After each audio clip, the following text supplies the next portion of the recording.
جنت سے محروم ہر شخص بد نصیب ہے، مگر سب سے بڑا بد نصیب وہ ہوگا جو اپنی خواہشات اور تعصبات کو اپنا ایمان بنانے کی وجہ سے محروم ہوگا۔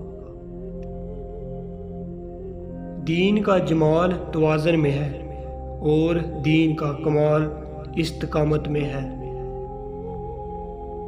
اسلام کے دشمن وہ ہیں جن سے اسلام کی دعوت کو نقصان پہنچے۔ اس سے فرق نہیں پڑتا کہ وہ مسلم ہیں یا پھر غیر مسلم۔ جو ایمان تحقیق کی وادی سے نہیں گزرتا وہ اکثر گمراہی کی منزل کو جا نکلتا ہے۔ جو اعتقاد عمل کی وادی سے نہیں گزرتا وہ اکثر جہنم کو جا نکلتا ہے۔